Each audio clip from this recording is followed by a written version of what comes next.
disc landed at a ranch at Corona, New Mexico. The rancher turned it over to the Air Force. Rancher W.W. Brazell was the man who discovered the saucer.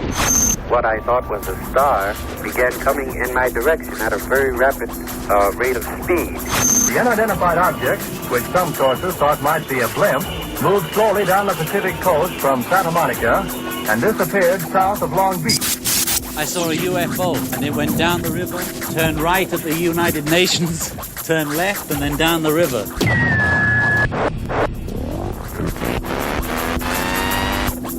UFO Classified. UFO Classified. No more plausible deniability. Fact, fiction, or the truth. You decide. And now, the new voice of the high desert, the hostess of UFO Classified, Erica Lukes.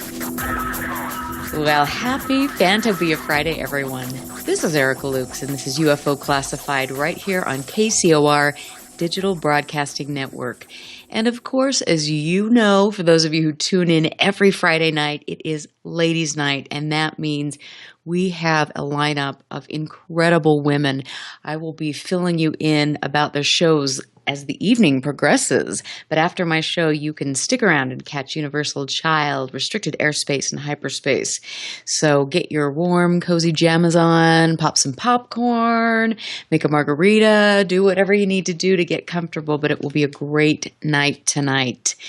I have just returned from a whirlwind trip to Austin, Texas, where I was filming a whopping 7 episodes of a new TV show that will be coming out in January. I'll be keeping you posted about that, but I had the opportunity to see my colleagues and friends, Richard Dolan and John Greenwood, and that was really Greenwald. Oh my gosh, see, this is me. I did 11 hours straight of interviews yesterday. I am so brain dead. That was very challenging, but it was so much fun to see those people, to sit down and talk. And I have to say that John Greenwald is somebody that I just can't believe he's accomplished what he has in his short amount of time in the work. It's been about 20 years, but he's done so much.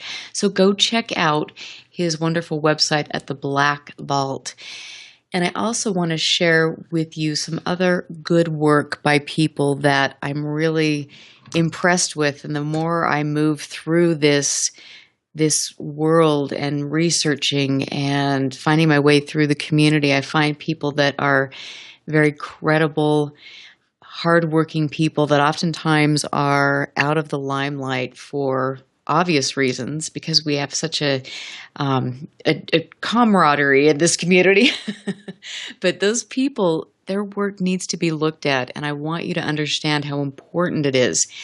There is a man by the name of Barry Greenwood, and he has been pursuing UFOs since the 60s. He was for a time with MUFON, but he began pretty quickly specializing in government documents, and he did a lot of FOIA requests, was friends with many influential people that really did groundbreaking work, and now he has collected all of these archives of important information.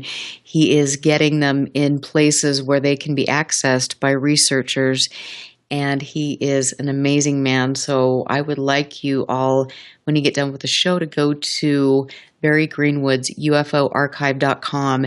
You can look at some of his work and the list of archives he has. It's wonderful. I also want to talk a little bit about my guest next week. I have a double header on my show. I have Paul Dean, who is an Australian researcher, historian, and that man can tell you anything you want to know about NORAD, the NSA. He is a resource, and he's also friends with Barry Greenwood. So if you can, definitely listen to that show. Dr. Richard Haynes will be joining me again to talk about his groundbreaking book, Observing UFOs. So it's going to be a wonderful night. Make sure you tune in, and definitely find me on Facebook for updates. My guest tonight is somebody that our schedules have just been, very exciting, but he's finally here on the show, and he's a very dynamic person who has authored a couple books. We're going to talk about those books tonight, but he's an experiencer, an author, international speaker, radio host, and he has a book out that he was kind enough to send me. It's a really well-written book. It's a great book. And that book is called The Moor, the Mason, and the Alien, A Call to Action.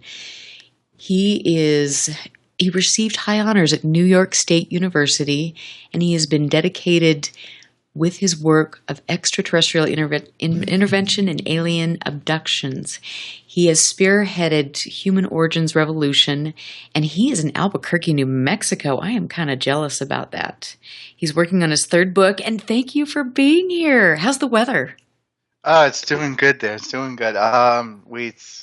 We are actually heading into the cool season now, so it's getting colder and colder as we head into the fall here. So the days kind of balance themselves out as being beautiful, whereas if we were in the middle of the summer, we would be baking and blistering right now.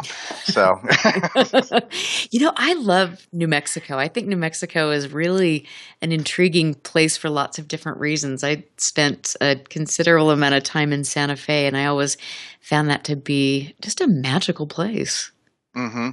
It's wonderful to have the mountains in your backyard here, and you'll hear a lot of interesting stories from Native Americans about the Sandia Mountains or the Dulce Mountain Range or things like that all over the place, even leading right up into Colorado. Lots of interesting real paranormal experiences and folklore for which probably come from those paranormal experiences, all associated with the mountain ranges around here. So it's definitely the land of enchantment to live in. Oh, how fun. How long have you been there?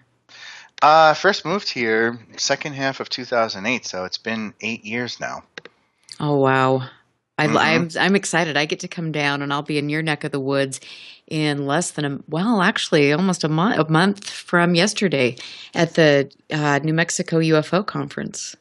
Oh, right. Okay. Yes. And I've been seeing that advertised all over the place. I was actually up in Colorado at the end of July at the UFO Watchtower with the Under the Stars conference there. And that went over really well. I only had 90 minutes to cram everything into, so I had to pick key high points. And strangely enough, I mean, I always forget, you come across people who are hearing this stuff for the first time ever. And so you think you did a bad job, 90 minutes. Okay. What am I going to focus on?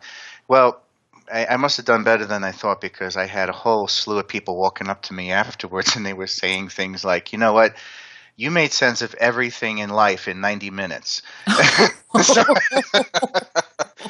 And just the look on their face, and they must have liked it, because they really got into getting copies of the book at the time too. It was just interesting comments. I had one person walk up to me and just whisper in my ear, and she was like, "Your lecture was the best." Oh, it's like, great. Like and here I am thinking I did a poor job in 90 minutes, and they all loved it. So they've asked me to come back again next year in July for the next one that they're going to have at the UFO Watchtower too. That is so great. That has to make you feel really good when people go out of their way and they come up to you and you know that you made an impact on them. That's wonderful. It is. And, it's a lot of my stuff that I talk about, it kind of builds upon the idea of the whole concept of real estate, like you read in the book there. So there were a couple of real estate realtors, agents in the audience, and they came up laughing, and because they were like, "Wow, you know what?" They said, "I've worked in the industry for so long." They said, "I can see what you're talking about." Yeah, so it was interesting to hear it from their perspective. That is so cool. I'm excited. And tell us a little bit about the UFO Watchtower. Oh, that is a wild place to go to there.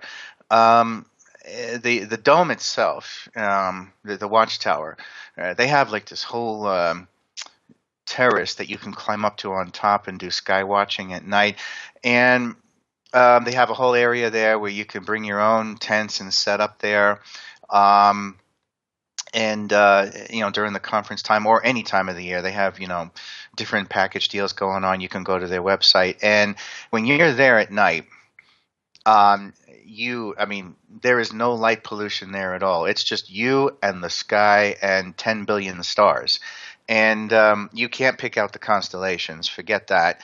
But what's wild is that since you have no light pollution, you definitely see that one arm, definitive arm of the Milky Way going across the sky. And it's just wild to see that section of the Milky Way galaxy, cutting across the sky like that. And there's a whole boatload of activity in the sky like you wouldn't believe. I mean, everything from the random satellite flying by to military jet planes scouting the area for, who knows what they're looking for. And because there's another mountain range right there with its own legends and stories. So obviously I've been told that, I forget the name, I think it's I forget the name of the mountain range that's right across from the UFO Watchtower, but I've been told adamantly that there is a base beneath there where they are dealing with a lot of foreign technology per se, and reverse engineered technology. So that would explain the military jets in the area. And then putting all that aside, there's the strange phenomena itself you see of things zigzagging across the sky in very abnormal ways. So you get quite a show at night. It's cool. Oh, that sounds like so much fun, and I've heard about it for years. And it sounds like an intriguing place, and I would be interested to know more about what they see there, because I would be willing to bet it's very similar to what we see in places here in Utah and in specific places all over the world. Oh yeah, and I've heard stories from Marilyn and Richard Carlson, part of the Utah Paranormal Group that you guys have there. I've heard their stories too about what's going on there too, and it's quite amazing. Yes, it is. It's fascinating to me, and I think the more for me personally, as I kind of delve into researching this and work with other people, I definitely see that there are so many similarities, and you're really looking at, I believe, the same types of phenomena that we've seen since the beginning of recorded history. It's the same thing interacting with us. Right. It's so cool. I mean, the whole thing, every day I just go to bed and I think, how did I get so lucky to be able to do this? It's wonderful. I mean, not every night. Let me rephrase that one, but but I want to talk a little bit about, because I know we have some listeners out there tonight that don't really know your story. And I think everything. And I know we only have, a couple hours to talk about this, but tell us how you first got involved and then what led to your awakening. Yeah, it's that's always the $1 million question. So, how did you get started? Yeah. Well, for me, it pretty much all kicked off and started at the age of 21. And just to put that in perspective, I'm going to be turning 46 this year in December. So that's how long ago this was, and how this all started. And in that first quote-unquote awakening, as I describe it in the book, there was a very powerful entity that I refer to as the crone. Okay, and I describe her, what she looks like in the book. She's very much female presence, very, very tall. I mean, ranging anywhere from, sometimes 12 feet tall, 15 feet tall, in that range there. And I describe her as a female praying mantis type of being or entity. This was the first time that she made herself very much aware to me. Okay, and so there's several reasons why I call it my first awakening. With that first visitation or presentation to me, came this massive total recall at the same time, and in that total recall, it came to realize that the things that the powerful and very powerful dreams I was having as a child up to that age, through my teenage years and so forth, all came back to me as memories. They weren't dreams. All right. And that was the reason for her appearing at that point as I came of age as an adult at the age of 21. And then I realized this had been going on in that total recall since I was at least 4 years old. That's what the memories went back to, and that none of it was a dream at all.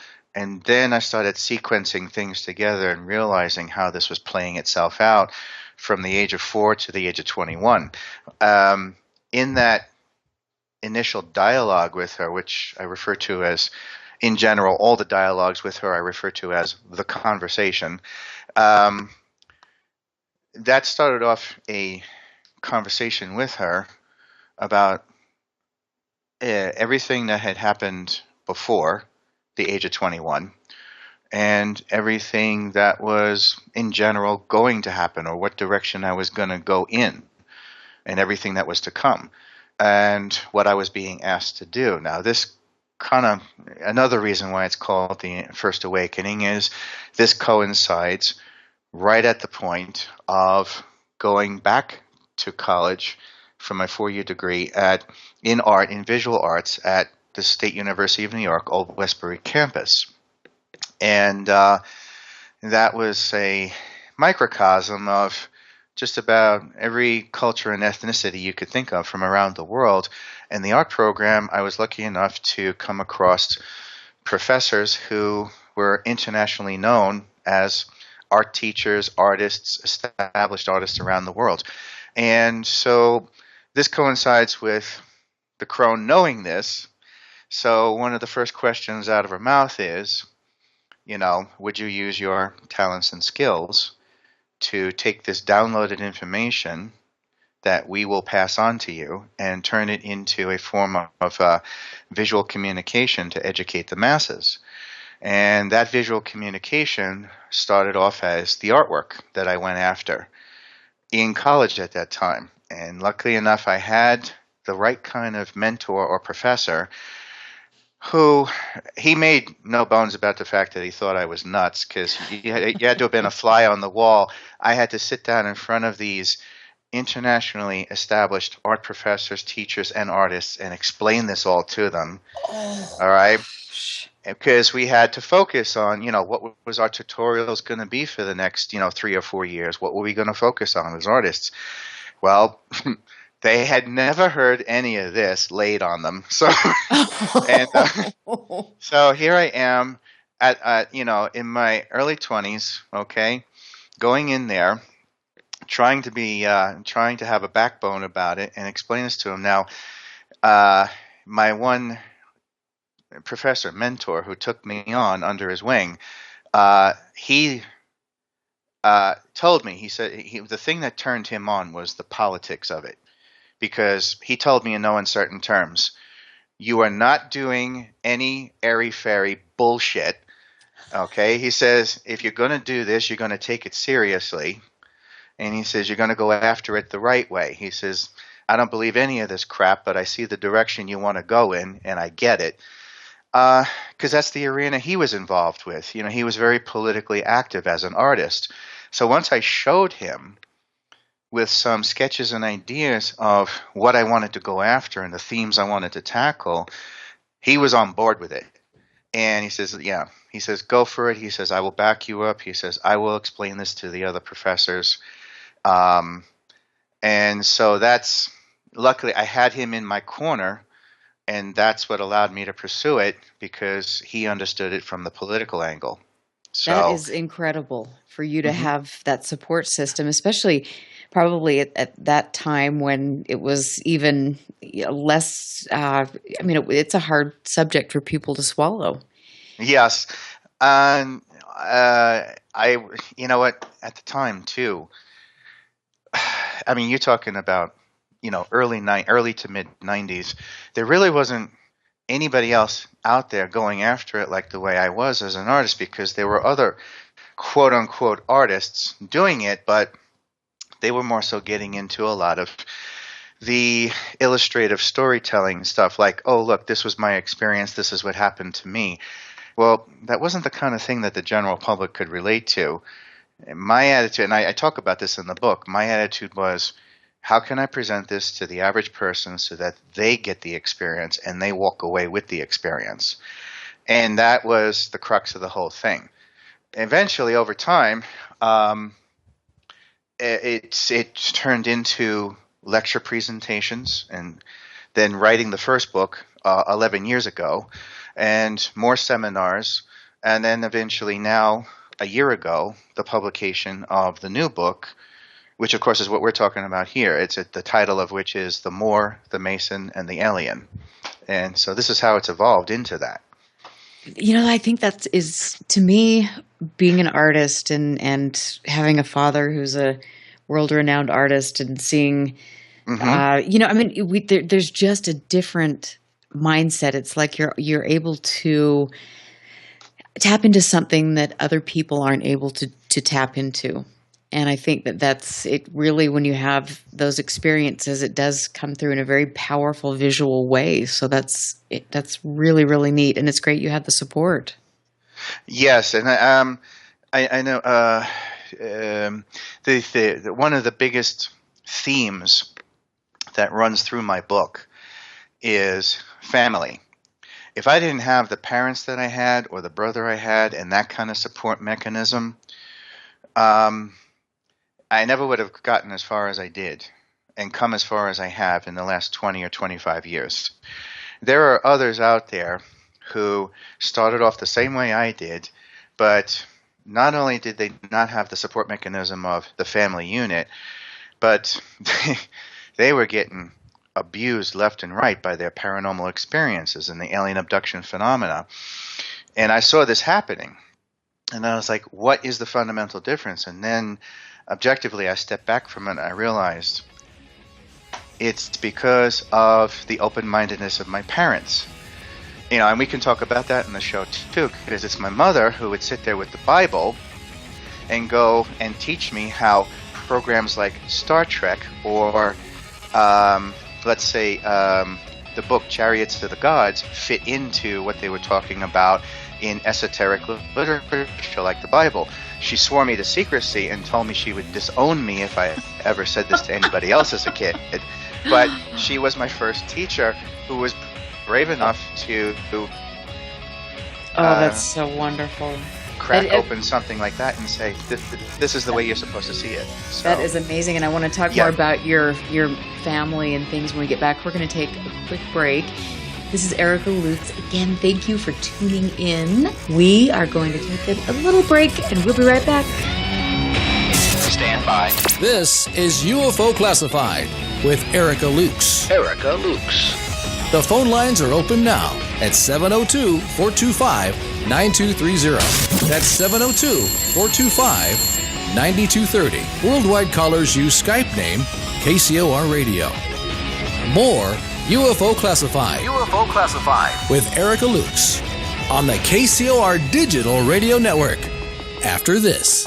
Where'd that shot come from? Alpha 3 to Eagle 1. We've got company.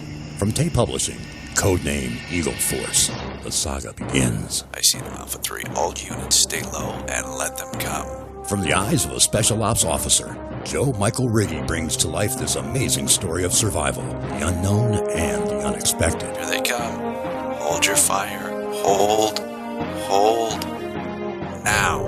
Codename Eagle Force at TatePublishing.com. Now, broadcasting in digital HD radio.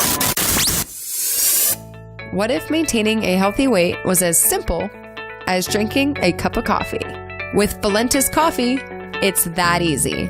Harvested from the world's most pristine coffee farms and packed with the purest ingredients on earth, Valentis takes losing weight to a completely new level. At Valentis, we believe everyone deserves a chance to be healthy and fit. It's pure, natural, healthy, and delicious. Click the Valentis Healthiest Coffee banner on the KCOR Digital Radio Network website and take the Weight Loss Guarantee Challenge. Valentis Coffee, simply the world's healthiest coffee. When danger is imminent, will you be prepared? Now many mobile devices can bring you critical information from local sources you trust. With the unique sound and vibration, wireless emergency alerts keep you in the know wherever you are. Learn more at ready.gov/alerts. Brought to you by FEMA and the Ad Council. Friday night, 9 p.m. Pacific. Jump onto the Celestial Highway and travel at the speed of light. Into hyperspace. Hyperspace. Hosted by Solaris Blue Raven. She navigates you through the cosmic tides of mysticism into the world of covert technology, UFOs, mystical sciences, and the world of unforeseen forces. You get to really sort of enjoy a bizarre ride. Listen live, Friday night, 9 p.m. Pacific. For Hyperspace. The one show that blows the whistle off our government black ops projects. Hyperspace. Hosted by Solaris Blue Raven. Exclusively on the KCOR Digital Radio Network. Want to take a ride?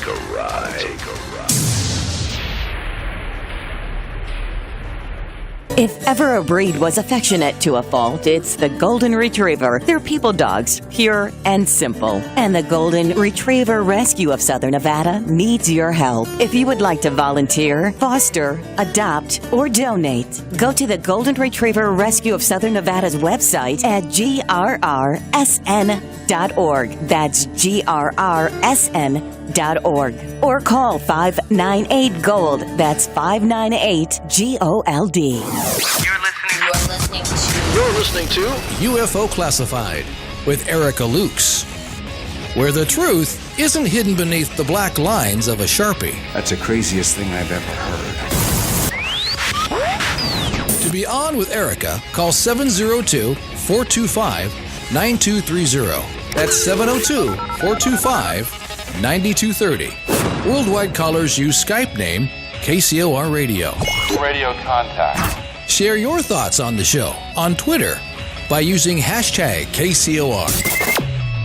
Or head over to the live chats at KCORradio.com. The audience goes nuts. And now, your host of UFO Classified. Are you ready? Erica Lukes.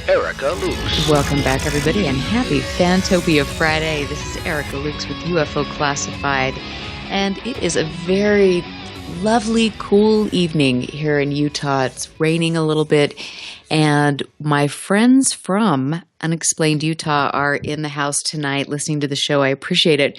We were actually going to go out to a really, really cool location, kind of by Dugway Proving Ground, that is a hotbed of lots of different types of activity. We were going to do that tomorrow, but unfortunately it's been postponed, but we will be doing that next Saturday. If any of you are in town and want to join a group of really intelligent people that understand how to investigate this, let us know. Reach out to us. I am joined tonight with a really cool guy and somebody I'm happy to have on the show. He is an author, a lecturer, and somebody that really inspires people and makes them feel comfortable talking about some of the experiences that they have that sometimes are hard to wrap your head around, and especially to talk about in any sort of public way. Richard Smith has written 2 books, and one of which he is talking specifically about tonight, and you can find that book and more information out about him at ufoteacher.com. But the book is The Moor, the Mason, and the Alien, A Call to Action.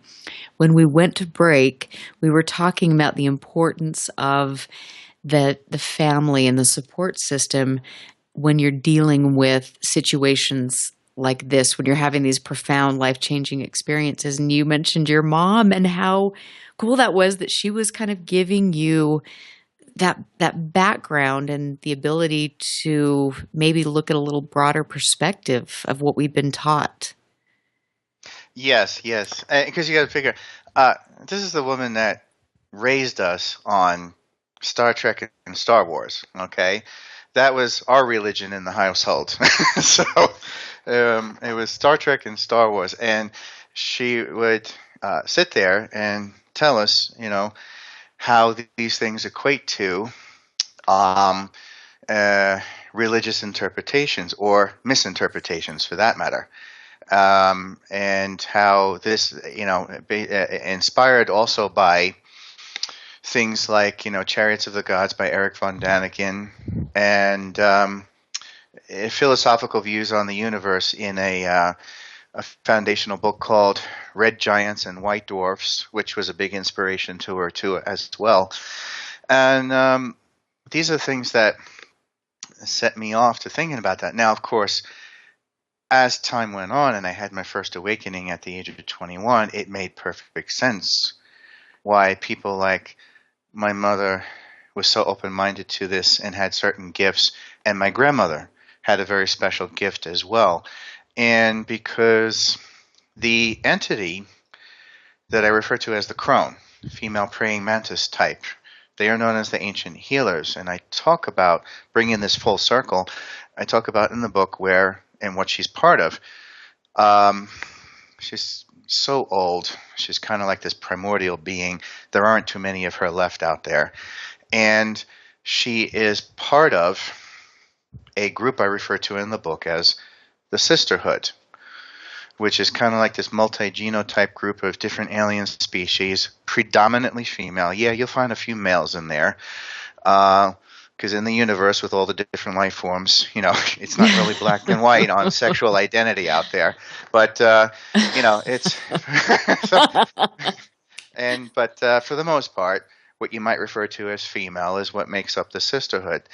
And they represent the female principle, the feminine goddess energy, the ancient vril power.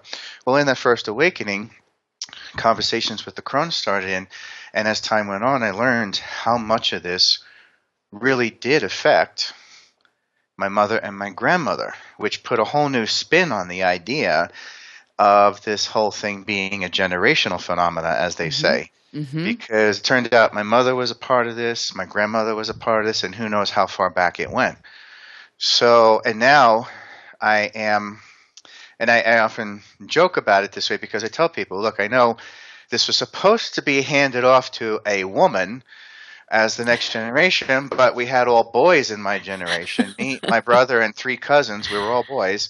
So, well, what do you do? Oldest, I was the oldest, so I got hit with it and carried it on. Now, my brother, he's also carrying it on in his own way because he's the one who's married. He's got 4 girls.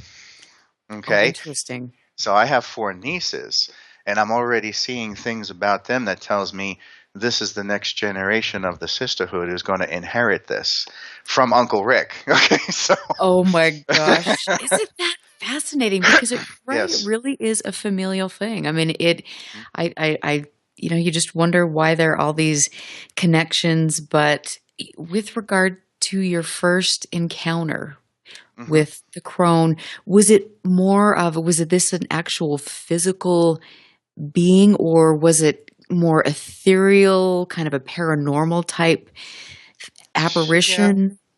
Yeah. Well, she's kind of like one of those beings that can walk between the raindrops, saying it poetically, which means she was there and she wasn't there. If I had the opportunity to walk up and touch her, I'm sure I would have been able to touch her. But I describe in the book how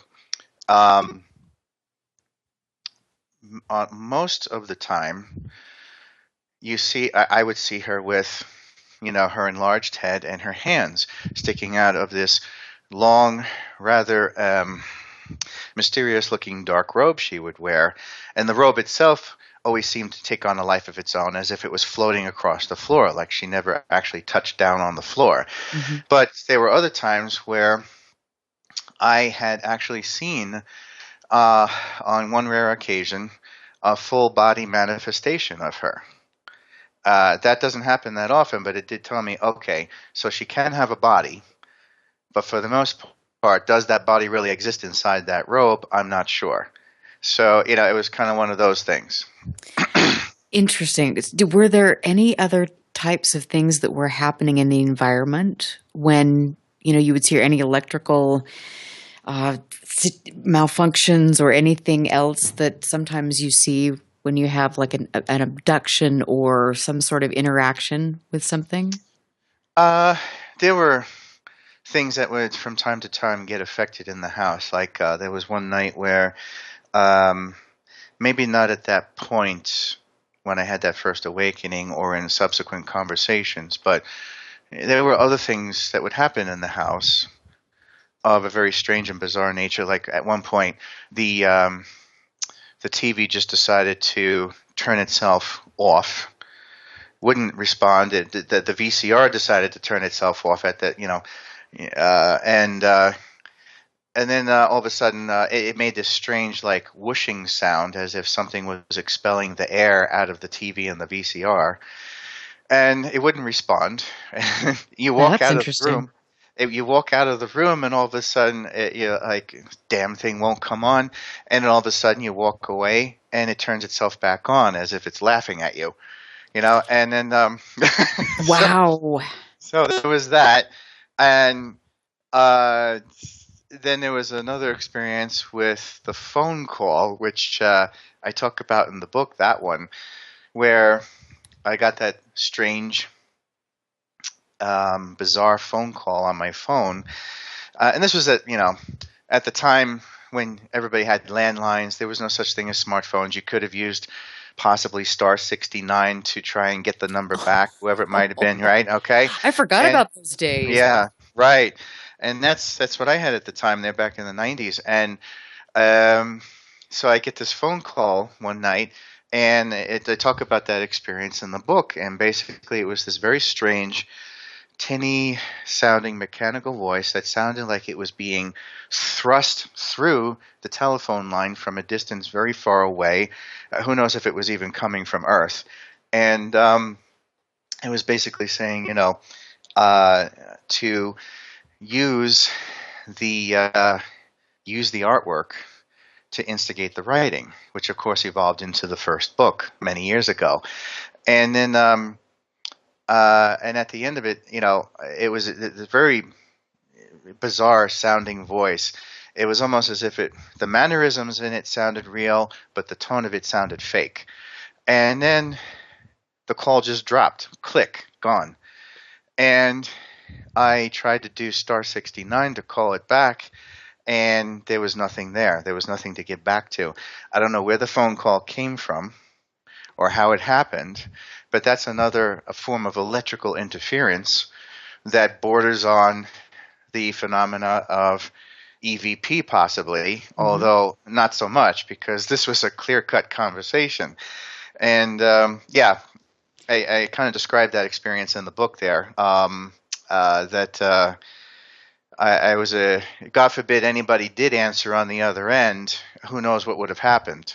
So, wow. I mean, it's fascinating because, when you start, as when you start to either research this or you have a series of personal experiences, I mean, there are very similar things that happen. And I think some people would attribute, gosh, is this a paranormal thing? Well, I don't know. Why is it going along with some sort of extraterrestrial or unidentified objects that we're seeing or encounters with different entities? I don't know. There's so many things we just don't understand that I think we need, in a way, we almost need to stop kind of choosing these labels for everything or making sure that we are drawing lines in sand with regard to this. Well, yeah, because it's like, I can just as easily talk about some supernatural stuff going on in my parents' house at that time as I can, alien contact for myself. And I don't segregate any of it, even though you have these diehards who is like, well, no, we just talk about ghosts here, or no, we just talk about aliens or UFOs here. And as far as I'm concerned, it's all about frequency and how you tweak the dial on the radio. Are you tuning into, is it AM or FM? Is it 1350 AM or 770 AM? Which bandwidth are you tuning into? Maybe it's UHF, who knows what you're tuning into. You could be communing with the dead or talking to a UFO. It's all the same thing. So, but people don't want to hear that. No, they don't. And I think that really limits us. And it always surprised me, when I got first involved in UAP research, that people were so silly about that. And I really think it's silly. I could think of a few other words, but it really doesn't, how can you tell me where one thing leaves off and the other begins? I always say that you can't. Mm-hmm. And so we have to be willing to look at all of this because there are similarities. And what are those similarities? We have to talk about them. And I think it's great that you open that dialogue and you're not afraid to mention every aspect of your experience. Oh, yeah. I mean, there was a time when some of you listeners might like this. There was a time when we had it had nothing to do with the sisterhood or the crone or alien contact in that respect. This is something I could say is, and I have the photographs to prove it to this day, something you have never seen on TV. You've never seen this documented, and I saved these Polaroid photos. You might want to see this yourself at some point. Tonight's good. Tonight's good, yeah, because you won't be able to sleep after looking at these photos. But there was a very powerful supernatural problem. I'll just say it's problem. It wasn't, possession or haunting. It was a problem. There was something out of balance there, because I don't get into all that ooga booga stuff about good and evil. And so what was happening was there were a few things in the house that didn't want to leave. They were being stubborn, okay? And as things, and I do think that one thing folding into the other, as my paranormal experiences with alien contact grew, there was this other element that was feeding off of that and also growing in parallel to that at the same time, even though it was a different issue. So one was piggybacking off of the other in a very strange way. Once again, going back to the idea of tweaking the dial, the frequency. And what was happening was it got to a certain point where we had, at the time, 2 dogs. We had about 3 cats.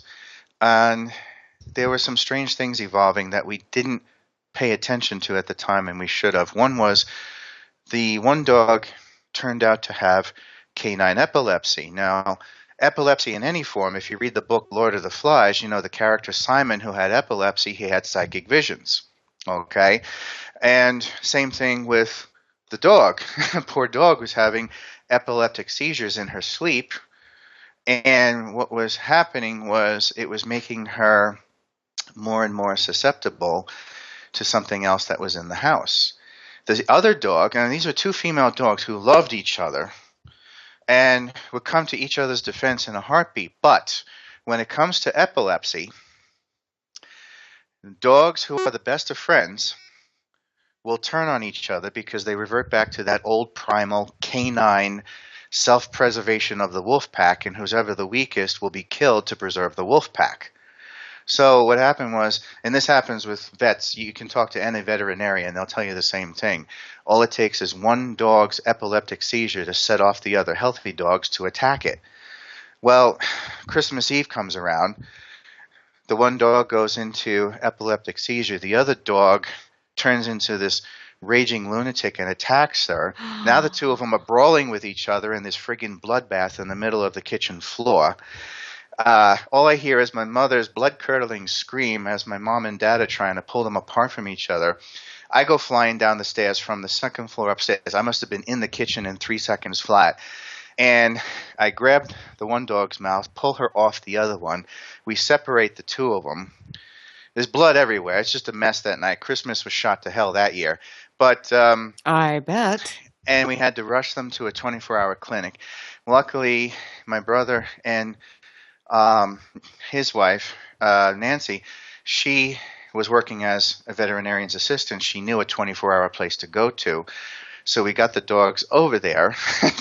And the vets are looking at us like, what happened?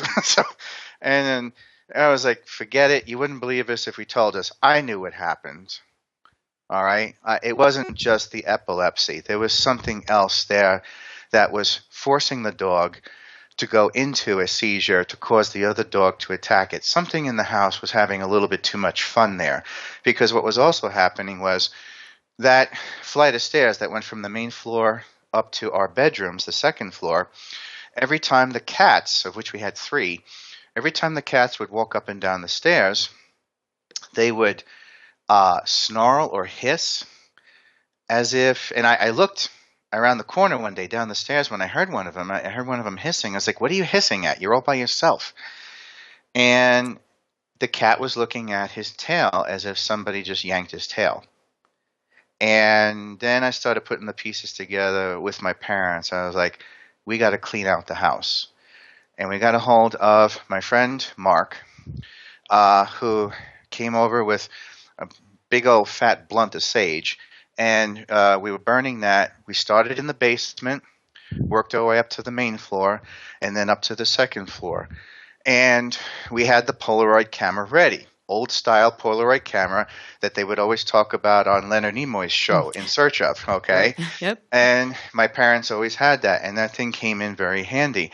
So we loaded that up and started taking photographs of what one of our psychic friends referred to as the heart of the house, where all the activity was funneling into, which was right there where both the cellar staircase and the secondary staircase to the second floor kind of met up with each other down the middle of the house. And so that foyer there was pretty active. Well, what came out of those Polaroid photographs was something that nearly gave my sister-in-law a heart attack, because what we saw was this column of energy oozing up from the floor into the ceiling as if it was desperately trying to escape the sage. Okay? And what was coming out of the column of energy was something that started out as, well, there were a lot of things in it, a lot of things. But one of the things that was most noticeable was there was the head of the horse that turned into, I swear it was like either a unicorn or a Pegasus. I have to put the photographs out again and take a look at them. And what was also coming into the photographs was in front of that column of energy, kind of like where I was standing in the kitchen taking the photographs, was the shape, and I kid you not, there was no way to argue against this, the definitive shape of a coffin coming out of the floor of the kitchen, and what was coming out of the coffin was the head of a skull, a human skull. Oh, that's really awesome. Wow. Yeah. So that was being pulled out of the house too, Wow. whatever was lingering there. And now, what was strange about the column of energy was the way it affected the Polaroid film. Believe it or not, it actually had imprinted itself on the Polaroid film in a way that it caused the emulsion to bleed with this strange gold emulsion that was trickling down from the top of the photo in the same way that the column was pushing itself up through the ceiling. It was the most bizarre thing. You have to see it. It's hard to explain until you see it for yourself. But there was actually a physical effect on the photograph from photographing this column of energy.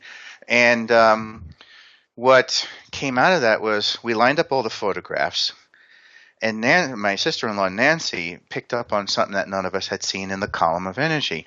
And she turned as white as a ghost. She says, "Can't you see the faces?" And we looked at it again, and sure enough, there were slices and slivers of human faces, a man, a woman. They were all screaming in agony. I kid you not, there's a man with his mouth open with a mustache. There's a woman there, part of her face with her mouth. And they're all shooting up in that column of energy. And there was something in there that I would swear looked like the head of an alien in there as well, for some reason. All this was being pushed out of the house, up through the roof. And, of course, that direction meant passing through the bedrooms on the second floor where my brother and I were and into the attic crawl space above our bedrooms. Well, afterwards, the house felt light, like everything had cleared out. The dogs healed up. They were fine. It was like it never happened. The cats were fine. There was no no invisible people standing in the hallway anymore that my mother would accidentally walk into from time to time thinking someone was there. And what happened, though, was that something didn't like being kicked out of the house, and it was being spiteful. So on a particular night, within that same week, only a few days after the incident of clearing out the house with the sage and getting those photos, while I was drifting off into a lucid state, something came down from the attic crawl space, from the corner of my bedroom ceiling, like a ball of energy, shot over to me, grabbed my chest, lifted me up off the bed, threw me across the room in my lucid state, okay? And just to be spiteful, as if to say, I have the last say, now I'll leave. And then it shot out the bedroom window into the night air and disappeared. And that was the end of it. That's probably a good thing. Oh my gosh, how frightening. Did you ever have anybody come in, any paranormal investigators or a priest or just somebody to see what was going on? Well, we had a few experienced veteran psychics come in and take a look at the house there and explore it. One of them had said that they have felt that there was a ancient Native American presence there, not hostile, but kind of bent out of shape over the way the neighborhood had been changed. Because the thing is that older entities that might have hung around there would have seen the whole neighborhood as one unified property, because all that property belonged to my great-grandmother at one point. Basically half the town of Farmingdale, where my father lives, that all belonged to my great-grandmother, and the only reason she lost it was because she had to sell off pieces of the land to make money. So all that land belongs to the property that my house was sitting on, which was built by my great-grandparents. Oh my gosh, I've got to cut you off right there. And I'm so sorry because I just want to keep going through the break. But we've got a caller that will be coming on here when we get back from break. He's got a question for you. And then I also want to make a comment about epilepsy and some of the thoughts that Dr. Barry Taff has. And we'll talk about that and much more than your books. And I'm so excited. So everyone, thank you for tuning in from all over the world. I'm Erica Lukes. We will be right back with my guest tonight, Richard. Stick around. Listen very carefully. This is Houston. Say again, please. Houston, we've had a problem. This is UFO Classified, live every Friday night, 4 p.m. Pacific, 7 p.m. Eastern, exclusively on the KCOR Digital Radio Network.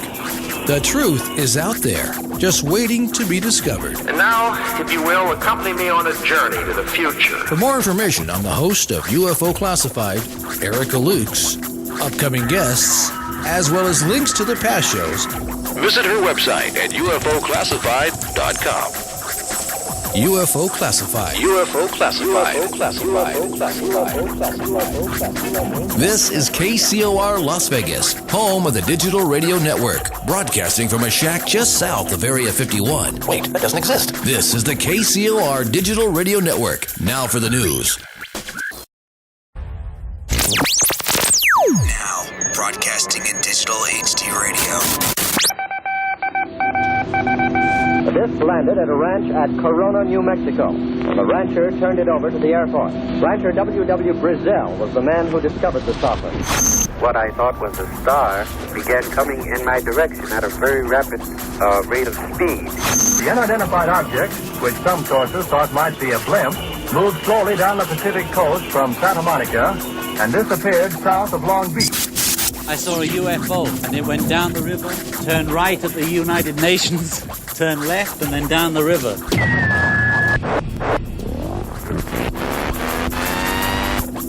UFO Classified. UFO Classified. No more plausible deniability. Fact, fiction, or the truth. You decide. And now, the new voice of the high desert, the hostess of UFO Classified, Erica Lukes. Well, good evening, everybody. It's Fantopia Fridays, so stick around for a great night of radio on my favorite station, KCOR.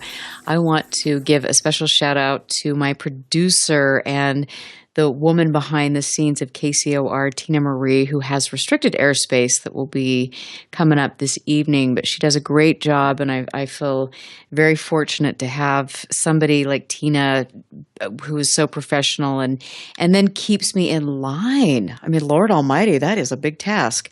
But we have a good time, and I love this station, and I just have to give her a shout out. I want to thank all of my friends for being in chat and for listening all over the world. Thank you so much. Make sure you talk about the show. Find me on UFO Classified. Give me your suggestions, because I'm doing this for you, because I care and I want you to be exposed to good information, and I appreciate you. My guest tonight has had some really interesting experiences. Holy Lord, I had no idea that they were this interesting. So Richard Smith is an experiencer, an author, a lecturer, and he is held in high regard, and people really enjoy his work. He's an artist, and you can find his website at ufoteacher.com, but he has authored a book, The More, The Mason and the Alien, A Call to Action. You should jump on his website and purchase that book tonight. It really is beautifully written. It's a great book. And let's get back, before we take the phone call, let's get back to your story. Yes. And where's it? You know what? Where did we leave off at? We were leaving off. I know. It was just about that you were discovering more of the faces in this spiral, and then yes, right. And there was that last final kind of like, tay-to-tay there, where that the energy sphere came down through the ceiling, grabs me, waits till I'm in a lucid state. Okay, because I don't think I was physically thrown across the room. Otherwise, my brother would have heard that. But in a lucid state, picks me up off the bed at my chest and hurls me across the room. And then, as if to say, well, I'll have the final say as to who leaves and doesn't leave the house. Now I will leave. And then proceeds to shoot right out the bedroom window and disappears into the night sky. And that was the end of it. At that point, nothing else, as far as that issue is concerned, happened after that. So that brought it to a significant end at that point, which was a good thing, because the animals were okay. Nobody was yanking on the cat's tails anymore. No one was setting off the one dog's canine epilepsy anymore, and so that was a significant change there. It's really interesting, because I had mentioned before we went on break the work of Dr. Barry Taff, and he was a researcher at UCLA, and he had the parapsychology department. He was one of the heads of that when they had a parapsychology department at UCLA, and he wrote an incredible book called Aliens Above, Ghosts Below. And he also was one of the researchers on the Entity case, which was, as we know, a huge, huge case. And some of his findings, some of his thoughts are he saw a lot of these people that were having these kind of experiences were prone to epileptic seizures. Okay, yes. My I mentioned it before. My first time ever coming across the idea of epilepsy putting the mind into a certain frequency, or, even though it is a chemical imbalance, it's an imbalance that creates a frequency that produces a psychic vision of future things to come. And not just that, but back in high school, we all had to read, Lord of the Flies. And I had to ask my teacher, I was like, what is going on with this character Simon? I don't get it. He has epileptic seizures, and then he sees things coming. And that was the first time my high school teacher taught me at that point, yes, epilepsy produces that kind of an effect. And that always stuck with me ever since I read that book. And I've come across that time and time and again with parents who have children who have these epileptic seizures. They go into this other state of mind, and this coincides with both women who were, unfortunately, burned at the stake because they also were having these epileptic seizures, and therefore they had these visions. So naturally, the Puritans of the time, being the idiots that they were, labeled it as demonic and burned them at the stake because they didn't understand it. Mm-hmm. But these same things would happen with witch doctors and Native American shamans as well. That is interesting. Oh my gosh. And it's always so fascinating to me. There's so many things that I don't think most people would even think about making that connection. Mm-hmm. And that's, it's all about the state of mind. I mean, even Whitley Strieber had crossed over into this long before he ever did the book Communion. He wrote the book Wolfen. And I've always loved that story. Oh, in the movie with Albert Finney was great. Right. The Native Americans who are working on the construction site, they show Albert Finney how it's all a state of mind, and they put themselves into this state of mind, which it probably wasn't epilepsy, but you can certainly parallel it to it. But they go into this seizure state of mind, and the guy scales the edge of the bridge in that scene. I swear, as a kid, I was cringing because I was waiting for the guy to kill himself. But he scaled it with perfect balance because he put himself into the mindset of a wolf and was able to walk up and down the edge of the bridge, way up and back down. And when he got back down, he looks at Albert Finney and says, "See, it's all state of mind." So I need to read that. I haven't read that since the 80s. Yeah, it's a pretty cool story, and I loved what they did with the movie too. So yeah, but that's great. Wow, that's interesting, isn't it? Yes. And you know, when you talk about different states of mind and the fact that, you know, you've got people that are prone to epilepsy that have different paranormal experiences and things, and I often wonder, because you see so many artistic people, so many musicians having encounters with either paranormal or extraterrestrial, unknown, like the alien beings, whatever, that they have, since our minds work differently again. And a lot of these people have what we would say is ADHD. You know? Yes. And so I'm sure the dolphins look at us like, why can't these idiots talk? So yeah, that's probably not all I'd be saying about my state this evening, but it's really, you know, I mean, you do wonder if sometimes some things that are considered handicaps or, you know, I have ADHD, and I don't really talk about that. I know people that know me are not too shocked about that, but it as a result, I think I'm much more able to maybe have intuitive experiences or to, you know, I mean, to be artistic, to communicate with people and do things that other people that don't have that can't do as easily. So I don't think they're, you know what I'm saying? I think it's talking about artistic experiences. I think we have somebody by the name of Alan who wanted to talk with us about something. Yeah. Oh, you know, thanks for bringing me back in. You are so good. Can you be my co-host? Yes. Okay.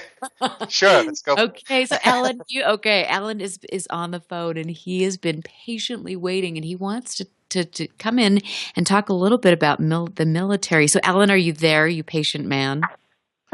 Yeah. Okay. It's Alan Benson. How are you? I'm good. How's it going? Yeah.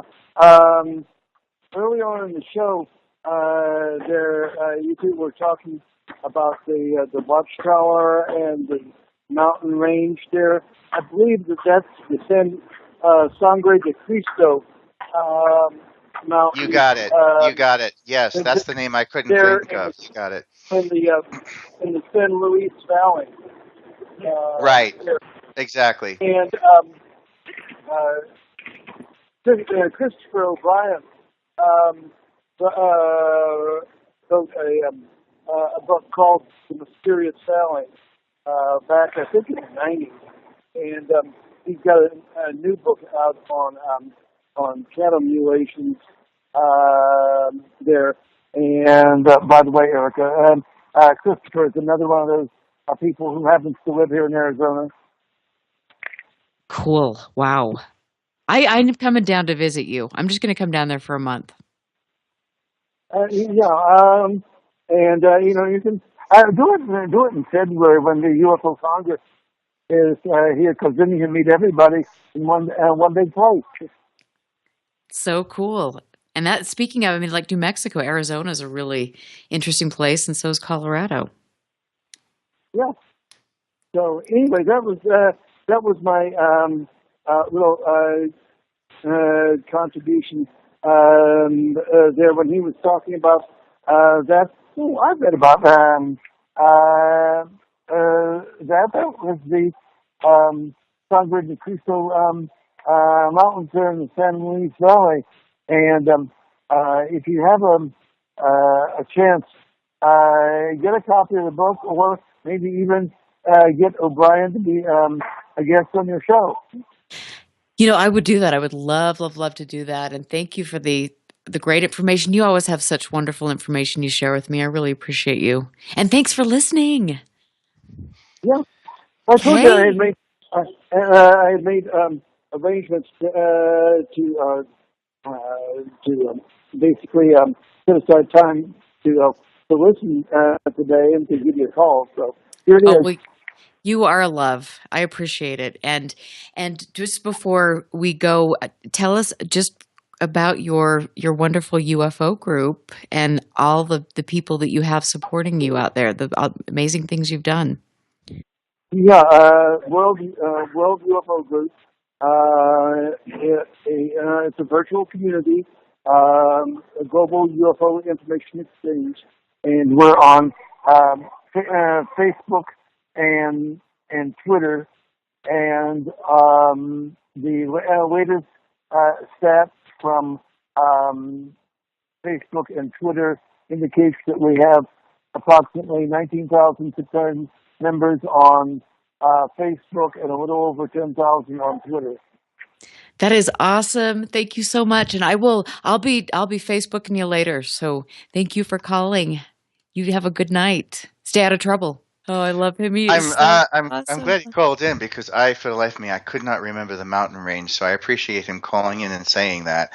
It had something to do with the name Cristo, but that's all I could remember. So. That's good. He is such a wealth of information, and I love that. But after let's talk a bit about the two books that you have written, because they are both incredible. And let's start with your first book, Legions of Light, Armies of Darkness. Tell us about that. It's interesting, because I'm so glad I got the second book published, because now it gives more life to the first book, which was kind of hanging out in left field there for about 10 years all by itself. And but the first book is more so like a personal manifesto. I call the new book A Call to Action, but the first one, called Legions of Light, Armies of Darkness, is a personal manifesto about it was the first time that I instead of teaching people with the artwork, I got into a more personal approach with the poetry and prose of the first book. And of course, I felt that at the time, and I still feel this to this day, that to talk about paranormal experiences in a personal way, the only real, because of all the influences I had come across at that point in the mid to late 90s and right into the beginning of the 21st century, I felt at that point in time that the best way to describe one's paranormal experiences, be it extraterrestrial or otherwise, was through the venue of poetry. It was the only way to manipulate words, metaphors, and the language itself to really express what was going on deeply, because one of my mentors had taught me that method. He has long since passed away several years ago, but he's the one I referred to in the second book as Brian Levins. And he was one of my first esoteric mentors to pick up on what I was doing with the artwork in college. And he kind of served as a bridge from my academic professors who helped me with my artwork into the esoteric stuff. He was also the first one to, as a researcher and a ufologist, to nail down what I was communicating with, and that it was a praying mantis type being. Because up to that point, I was kind of isolated unto myself, and I was wondering, what am I communing with here? What am I talking with or having these conversations? What kind of being is this? And he's the one that helped me with that in a big way. We singled out, everything else, and it came down to that. So he gave me a lot of direction, and that was a big motivation there. To write the book that way. Plus, on top of that, one of my good friends at the time, amazing poet by the name of Peter Rimbaud, who I talk about in the second book, was also a big influence at that time. So you kind of look at the way he wrote his poetry, you kind of look at the way Walt Whitman wrote his poetry, and you see how these influences were coming together in Legions of Light, Armies of Darkness. And I decided, okay, what's the focus going to be? As a personal monologue, it was going to be about this evolution from first awakening into who I was supposed to be as a teacher of the masses, so to speak. And that's the story arc from beginning to end, and the trials and tribulations that I had gone to. There's even a section in Legions of Light, Armies of Darkness that gets into the whole Armies of Darkness thing with the Four Horsemen, which I characterize in the book as the basic tenets of control of any global society, which is racism, sexism, nationalism, and xenophobia. And I go into detail into poetic prose as to what it was like to confront each one of them in those trials and tribulations, and how they were slowly but surely merging together and manifesting themselves as I became more awake. Here comes these jinn-like characters, to test you and put you to the test. Believe it or not, for people wondering, in the new book I'm working on now, which is a sequel to the current one, I actually go into descriptive detail as to what they look like. So you might find that interesting. Yes. My gosh. So describe what jinn-like is for people that don't know. Well, throughout history, when you decide to cross a certain threshold and say, yes, I'm going to do this, okay, when you're actually willing to step up to home plate and take a swing like that, well, at that point, the powers that be come crawling out of the woodwork, both good and bad, okay? Some are mentors who are meant to test you. Some are tormentors who are meant to rip you apart in any way that they can. And that's the mystery of the jinn, good, bad, or indifferent, or to quote a title from Clint Eastwood, the good, the bad, and the ugly, okay? And that's what it's like. Some of them are there to test you in certain ways. They're not there with any malicious intent. Others, they do have malicious intent because they tell the good ones, well, screw it. We want to go after him and tear him to pieces. Let's really put him to the test. And they'll do that purposely with all the intent of coming after you with guns blazing, so to speak. I had an experience like that, which I talk about in the current book, where I was working on a new set of artwork in the studio. This is many, many years ago, when I was still at my parents' house at the time. And one of these jinn-like characters, who I refer to as a very reptilian in their presence, okay, shows up in the studio out of nowhere,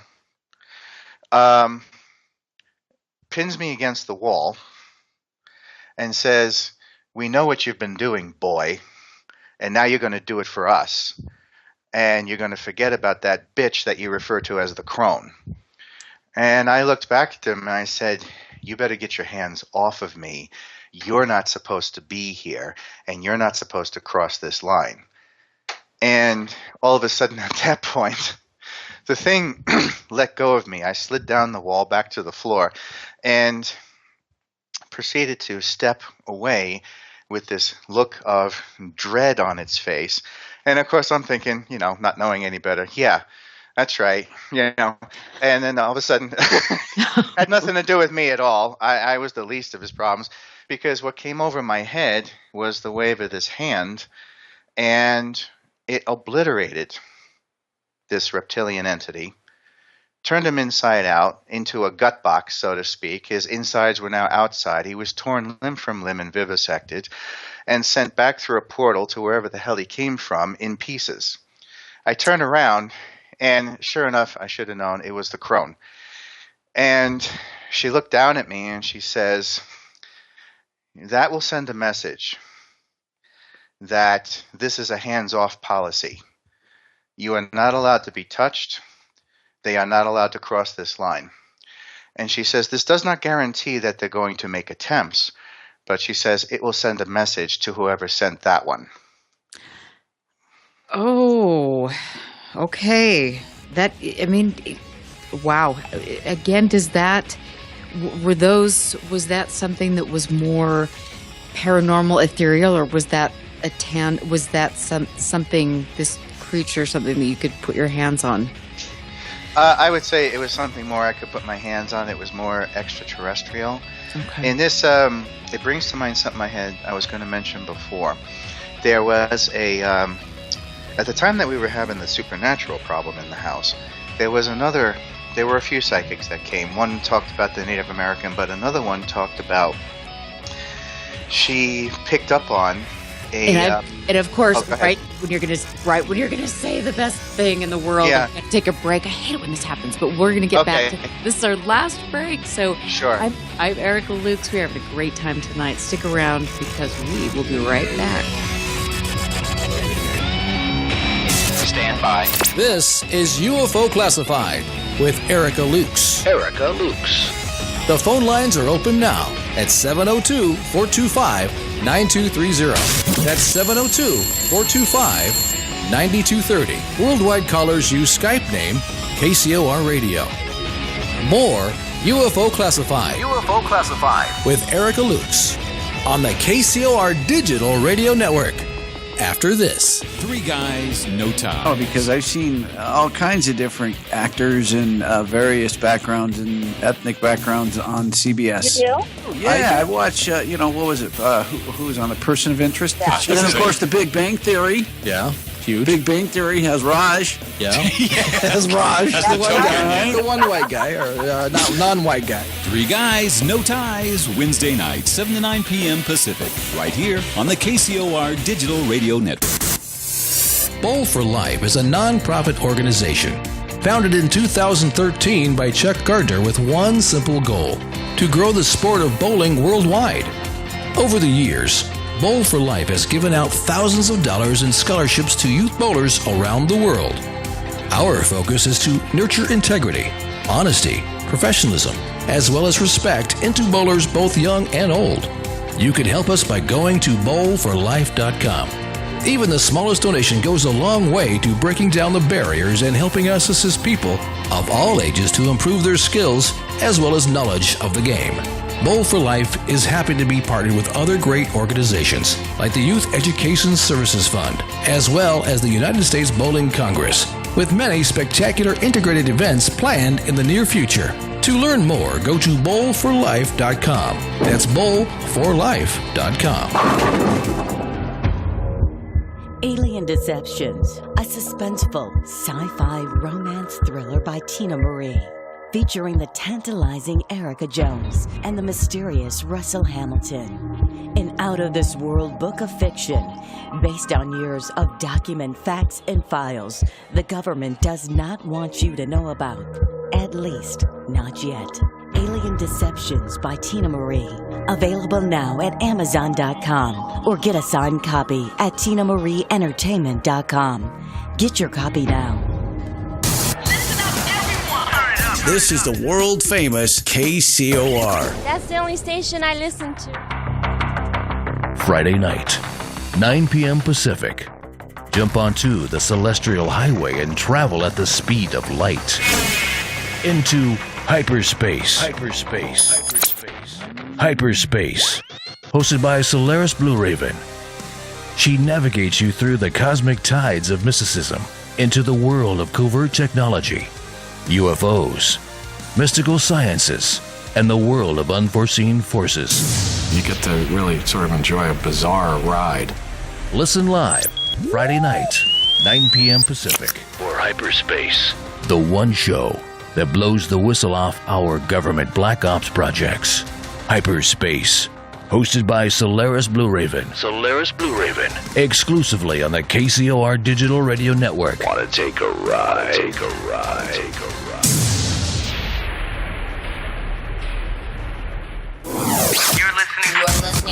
You're listening to UFO Classified with Erica Lukes, where the truth isn't hidden beneath the black lines of a Sharpie. That's the craziest thing I've ever heard.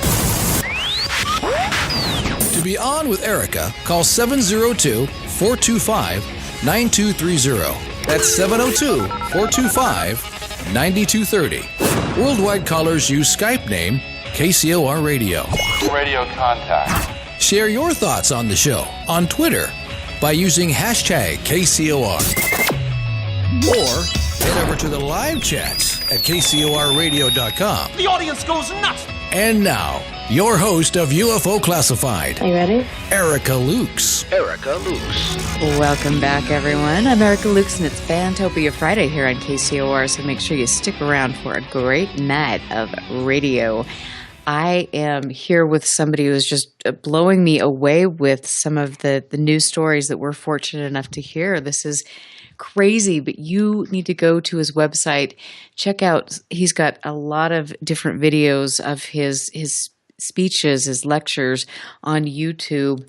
Richard Smith, UFO teacher, has had profound experiences and has had a wonderful family to support him, and he's an artist, so go check out his artwork.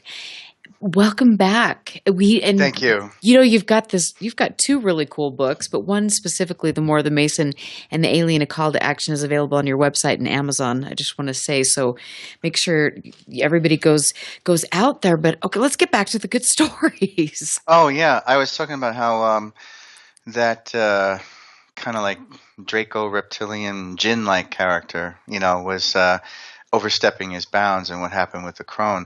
There was at the time that we were having the supernatural issue in the house, one of the other psychics that had come into the house to test it out had told me, she walked into my studio where I was doing my artwork. She says, there's nothing here of a supernatural nature in the studio per se, but she says you do have this ancient extraterrestrial entity standing in the background. And I said, oh, are you talking about, and she interrupted me. She knew what I was going to say. She said, no, not the crone. She says, there's somebody else that you don't know about and won't make himself known to you directly because they take a hands-off policy. But it was an ancient blue-skinned being, male-oriented, from what she told me, that kind of just, stood in the background and watched over things. Knew about the crone and what she was doing with me, but kind of would stand there with his arms folded and just observe things and kind of like a guardian, watch over. And so when I put two and two together, I realized it was this blue being that must have seen what was going on in the studio and sent the word out to the crone, hey, you better get over here. There's something going after him. And that was how that played itself out with that reptilian entity that tried taunting me or coming after me. So, once again, all about frequency.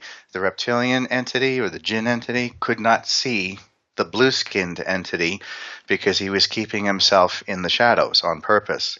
So that was a big surprise for him, unfortunately, and whoever he was sent back to. in a gut box. So a gut box. I love that description. Oh my gosh. But it is interesting because you talk about the djinn and there are, I mean, these themes recur. You look at different cultures and you might have different words or names for the same thing, but there are way too many similarities in each culture. Mm-hmm. Oh yeah. Yes, definitely. In fact, culturally, which is something that, gets into heavy issues in the new book, The Moor, the Mason, and the Alien. There's something that the Mexican researcher Jaime Maussan had said many years ago, ufologist down in Mexico. He had pointed out, they asked him, they had said, why do your cultures, be they Mexican or South American or Native American, whether it be North America or South America, why do you have such a close relationship with these entities, extraterrestrial, alien, or otherwise, and yet we have such problems with them in the United States? And he says, well, because we don't chase after them with fighter jets and blow them out of the sky. He says they're part of our ancient history, which is interesting because you see, up to a certain point, they've always been part of Native American relationships. Yes. And then when the colonizing of America started in and the European influence started abruptly showing up, all that came to a screeching halt, which is interesting when you start paralleling political and historical events with alien contact. Mm-hmm. And then it became an act of subterfuge, very clandestine, very in the shadows. Whereas prior to that, it was pretty much out in the open. I mean, the Dogon tribe over in Africa, the Hopis here in Southwest America, the Sumerians of ancient Mesopotamia, which is now Iraq, okay? All these open relationships that existed there with the galactic community prior to this more, how should I say, malicious corporate element started taking over the planet. Mm-hmm. So these are the things I get into in The Moor, the Mason, and the Alien with the new book there. And I systematically show people step by step how we got into and backed ourselves into the corner in the mess we're in today. How did we get to this point in our society? What happened to us? And so it gets into that those three main elements that affect our global society, past and present, which is, goes back to the title, the Moorish legacy, the Moor, the Masonic agenda, white Freemasonry, and the alien issue, alien contact, which kind of splits itself into two arenas, two very, very, very different arenas that have nothing to do with each other. One is the arena, it's kind of like that third silent party playing both sides against the middle, but on one side you have the alien abduction phenomena. On the other side, you have extraterrestrial intervention. And extraterrestrial intervention belongs to that rich tapestry of cultural history. Okay, Native African history, Native American history, Arabian history, Asian history. But then you come around full circle and you start looking at European history and what eventually becomes by extension what we refer to as white America or corporate America now. And you have the alien abduction phenomena, totally different story. And there is a definite dividing line between the two once you start lining up point for point what's going on this planet. And this, which once again goes back to the four horsemen of the apocalypse: racism, sexism, nationalism, and xenophobia. The four pillars of control over any given global society. The benevolent factions of the galactic community, they had to learn that lesson the hard way. They didn't just magically evolve. It was a lot of kicking and screaming that went on in their ancient history to get them to where they are today. And this is why they took steps to realize that in the ancient cosmology of the galactic community, when, as the old phrase goes, the road to hell is paved with good intentions, okay? Whenever a benevolent society would try to step in and help a lesser primitive society, it always ended up in disaster and ended up destroying that culture or turning it into some god-awful Frankenstein's monster that everybody was embarrassed of. And so this is when certain steps were taken to help the human race without overtly standing in broad daylight and saying, this is the way you're going to do it, whether you like it or not. Okay?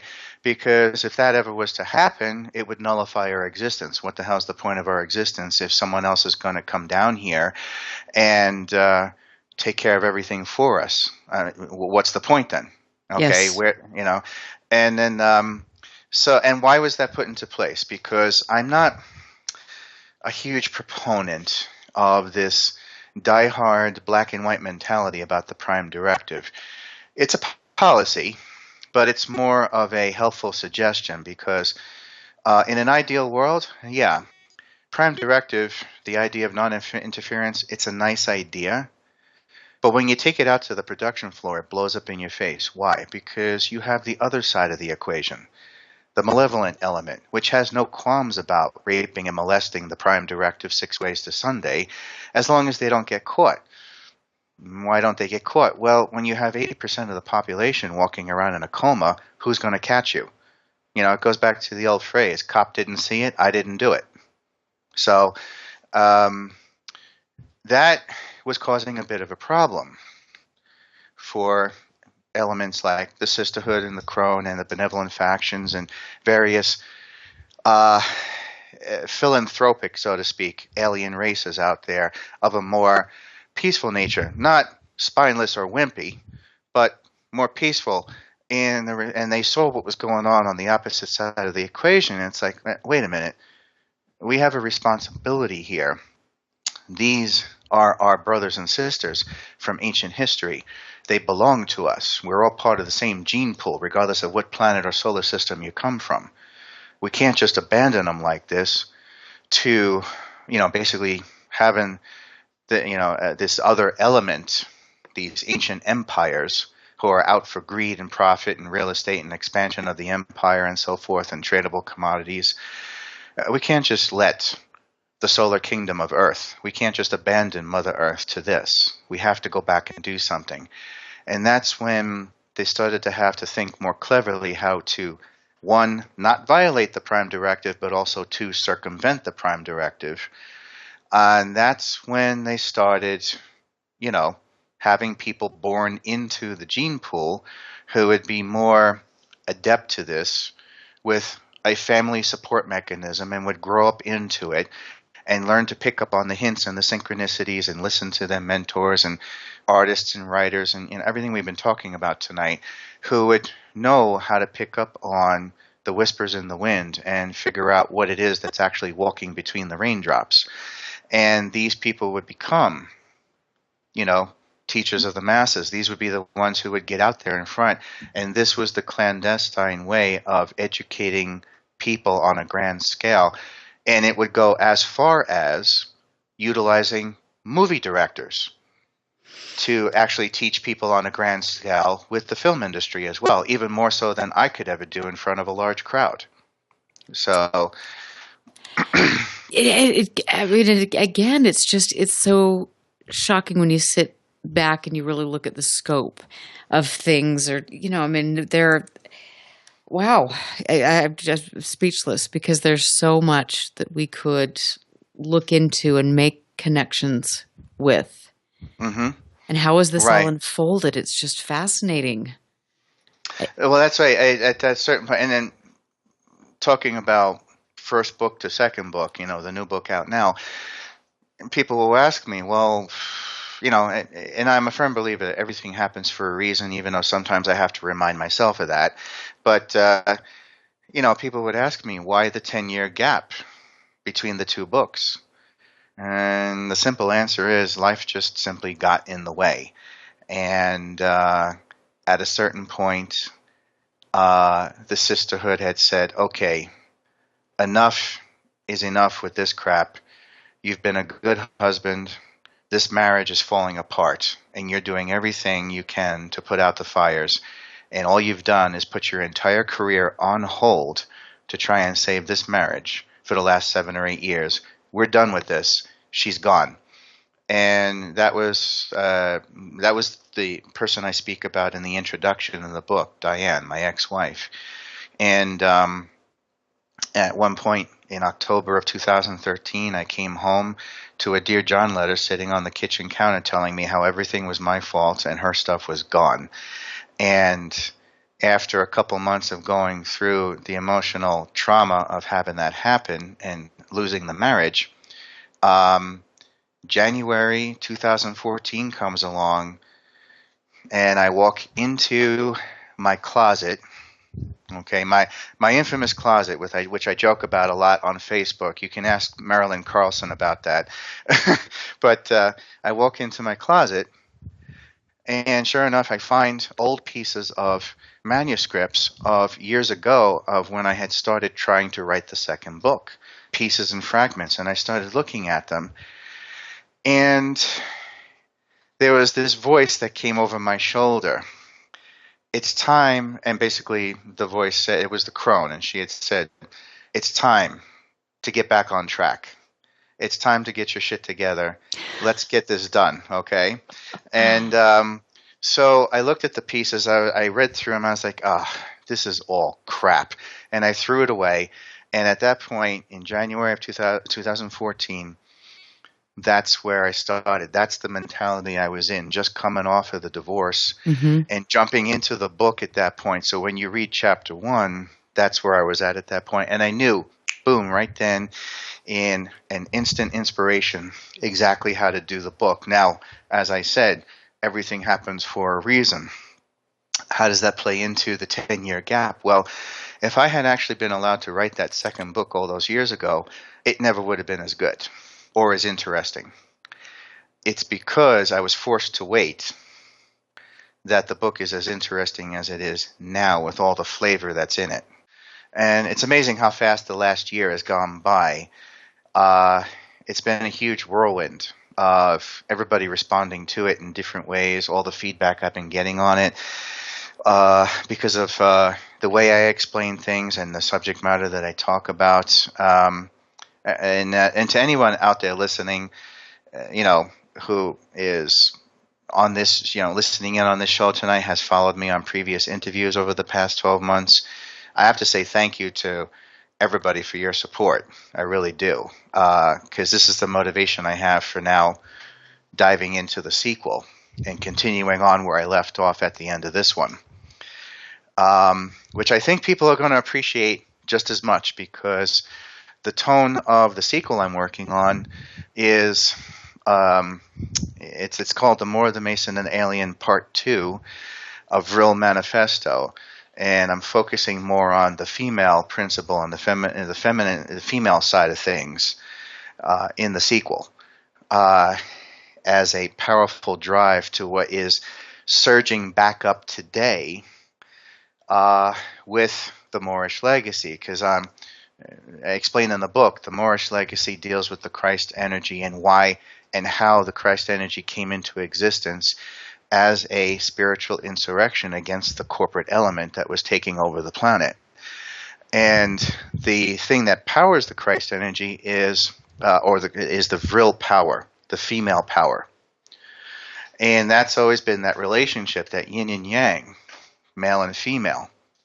Okay, we see this all throughout history, and this is why women are so viciously and vehemently attacked, because word came down from on high, from the malevolent side of the equation: destroy the woman that we cannot confront directly because she's too powerful for us to confront, but let's turn her brother against her. Let's turn her husband against her, her father, her son.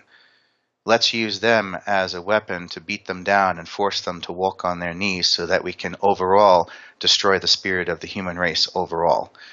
And to this day, women are still looking through a glass ceiling because of empty promises from that very same corporate element that keeps dangling them on a string. So that is a really, really interesting concept, and that makes a lot of sense. Mm-hmm. And being a woman, I can tell you that from the bottom of my heart. So yes, yeah, and I've heard even in the UFO community, in the paranormal arena, I've seen it myself. This you wouldn't think it would be there, but it is. It permeates everywhere. There's this vicious hostility towards women, and if someone is stepping out of line or making waves, we have so many wonderful 4- and 5-letter metaphors for keeping a woman in her place. Okay, so and see, here's another show that we could have. Yes, definitely, because this is all part of it too. It is, and it's so fascinating because we're trying to motivate younger people and excite them and expand knowledge. And it is really, to me, to watch how women are treated in this field or many other fields is really shameful. But I will say this though. There's an upside to this, because I'm always looking at where exactly is the glass half full in this whole scenario, okay? And because I'm always, I know well enough not to ignore the part of the glass that's half empty, but then again, I know it's half empty because the other side's half full for a reason. Mm-hmm. And we always look at the half empty side over and over again. We shouldn't ignore it. We should use it to empower ourselves, because the other half that's full is this. And this is a message that goes out to everyone, your audience, anyone who listens to this afterwards. This goes out to women as well as people of color and hue, the sun-kissed people of Earth, Black, Hispanic, Native American, Asian, Arabian. The political chaos that you see going on today, or any chaos for that matter, any propaganda scheme that is based on the politics of fear, okay, which is the oldest game in the book ever since Lincoln was assassinated, is for the sole purpose of camouflaging the paranoia and the panic attack that the bad guys are having right now. And the more panic you see, the more chaos you see, all that tells me is that the glass is getting filled higher and higher, half full, 3/4 full, 7/8 full, okay? The 80-20 scenario, let's say. And things are turning around, because I've seen in my own way progress being made in that 80% that I talk about in the book. And the more progress you make, the more the enemy is backed into the corner and squealing like a stuck pig. Okay. You know what? I love it. And we're getting ready to wrap up the show, but I want to say that is so perfect, and how positive. And it's hard to be positive sometimes, but you're absolutely right. And I've heard other people say that, the closer you get to the light, the more darkness that surrounds you. Mm-hmm. And I think that is really true, and we need to remember that, given the climate that we're living in, and especially the current state of the field and different things. That's really a beautiful closing comment. Thank you. Oh my gosh, I'm so happy to have you here. I can't wait, and I hope I get to see those really interesting photos. And we'll have part 2 for sure. Let's keep in touch, and then we'll get you back on here, and we'll talk more about just everything. And I want to encourage everybody right now to make sure you find Richard Smith and purchase both of his books, because they're I know that I have The More the Mason and the Alien, A Call to Action, and it's a wonderful book. I don't have Legions of Light, Armies of Darkness, but I will be getting that. So okay. Well, actually, yes. It's a good thing. Yeah, it's a good thing too. Just as a last note, I tell people, read the new book first, because it'll make more sense out of the first book. If you tried to read the first book from 10 years ago, you might be a little bit lost. So read the new one first. That is awesome. I'll post links to everything. Thank you so much. And I want to thank all my listeners out there. Next week, I've got a really exciting show with NARCAP's Dr. Richard Haynes talking about his book and how to investigate observing UFOs. And then Australian researcher Paul Dean will be talking about all of the historical significance with regard to the documents that he has in his collection from NASA, the NSA, and so on and so on. So be safe, stick around for Universal Child, and I will see you next week. Listen very carefully. This is Houston. Say again, please. Houston, we've had a problem. This is UFO Classified, live every Friday night, 4 p.m. Pacific, 7 p.m. Eastern, exclusively on the KCOR Digital Radio Network.